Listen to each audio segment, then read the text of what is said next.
to look at the uses of the journal.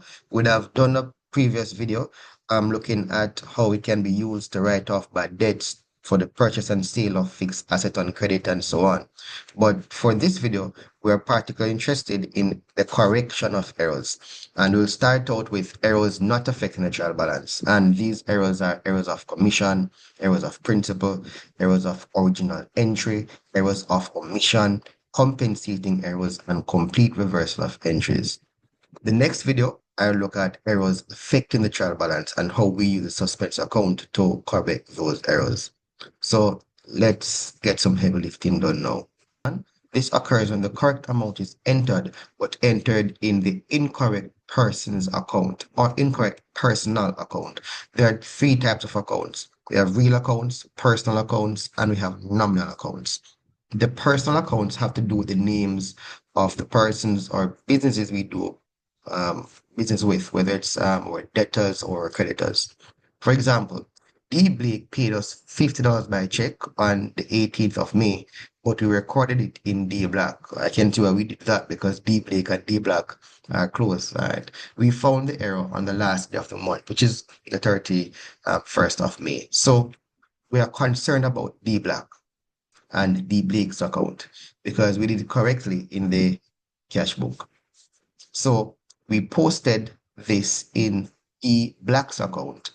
However, it should have been in D. Blake because D. Blake is a person who would have paid us the cash, thereby reducing D. Blake's account. But we wrote it in the wrong account, which was for D. Black. So to correct this, what we have to do, really and truly, we have to cancel out D. Black's account of the payment. So we would have to debit D. Black, as you would see there. And when we debit D. Black, then D. Black's amount would be nullified. It comes to naught. And then what we do after that is then we would go on and then do the correct thing and credit D. Blake account at May 31. All right. Now let's move on now and how we'll do this in the journal. So we have to make the corrections also in the journal. So we put the date and we put the account that we debited first and the account that we credited second, and we have an indentation like that. So we debited D. Black to correct the error and credited D. Blake as it should be, and we put the amount of money. It was $50. All right, and of course we know that they're both customers or debtors, so we put SL there. All right, so that's how we correct errors of commission. Of course, you can give a narrative and you say errors of commission corrected. Let's move on now to error of principal. And this is where a transaction is entered in the wrong type of account. So the error of commission, the error happened in the same type of account, which was a personal account up here. It was the same type of account, personal account. But with the error of principal, it happened in the wrong type of account. So it's where you have, for example, a real account being entered in a nominal account and vice versa. And a real account has to do things like your fixed assets and your nominal things like your expenses. Let's just get the example. So the purchase of a motor vehicle by cash was entered in the motor expenses account for $6,000 and on May 17th. So the motor vehicle is a real account. The motor expense is actually a nominal account. This is an expense. This is an asset. So we made the error there. So that would not throw off the trial balance at all because we did the correct thing on both debit and credit side. So we did the correct thing in the cash book, but the motor vehicle account was not updated. We placed it in error in the motor expense account. All right. So to correct that, we have to nullify the error in the motor expense, bring it to 0. So what we would do to nullify this is to then bring that account to naught, bring it to 0, and then we enter the correct thing in the motor vehicle account. Of course, we're going to debit the motor vehicle. So there we go, and we have corrected the error.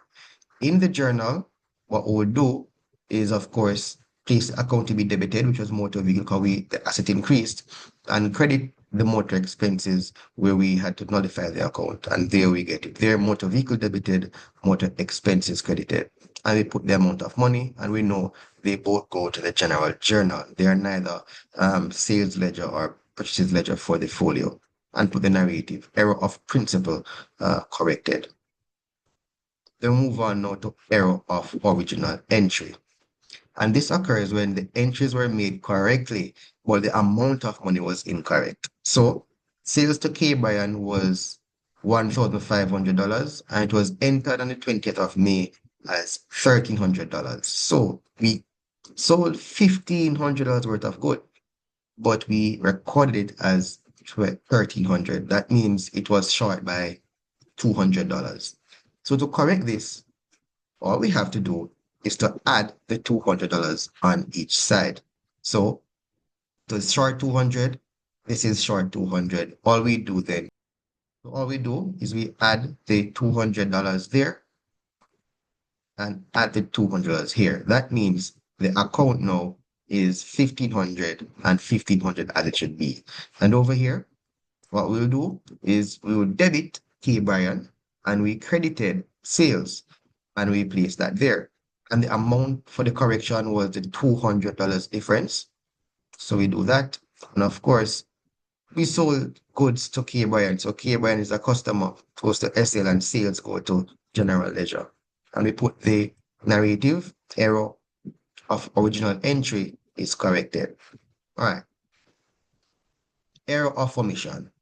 This occurs when the transaction was not recorded in the books. So we omitted this from the books. Example, on the 25th of May, we had cash purchases of $1,000, but we did not enter it into the ledger at all.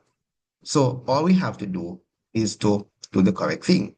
Because we are buying goods, purchases, we lose cash, so we credit cash, and we debit purchases. So that's all we do to correct it. We just write what we would have written.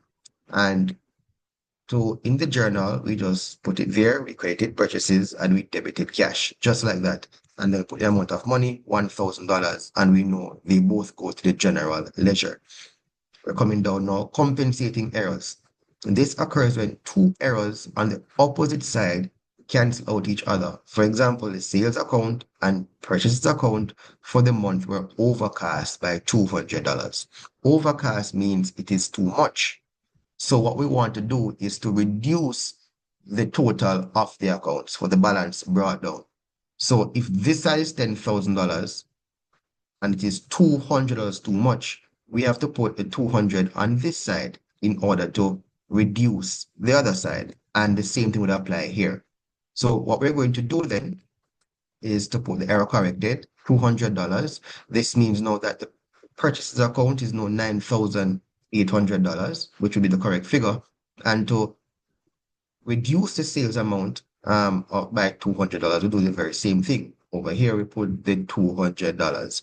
And of course, in the journal, we record which account we debited. We debited sales and we credited purchases. So we put a narrative here for error of omission. So we debited sales and we credited purchases, and the amount to correct the error was $200, and they both go to the general ledger. And you put your narrative if it's required.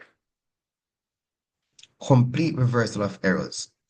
This occurs when the errors are entered in the correct accounts, but on the wrong side of each account. So what should be debited, you credited. What should be credited, you debited. So we bought computer from Courts. That means computer should be debited because asset increase from Courts at $3,000, and we would have created Courts, but we debited Courts and created computer. This suggests that we got rid of the computer to Courts, but it's not that way. What we did was we got the computer from Courts, so we should have debited Courts and credited, debited computer and credited Courts. So what we have to do first is to nullify the error.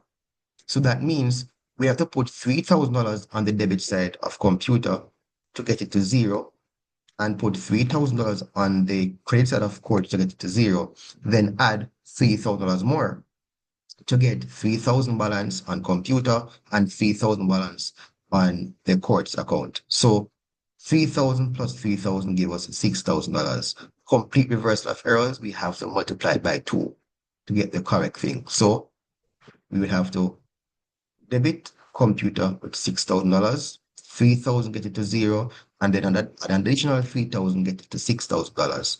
All right, and we do the same thing on the credit side, of course. So in the journal, what we do is we put that we debited computer, credited courts, of course, $6,000. They both go to the general journal and we put the narrative. And that is how we use the journal to correct our errors.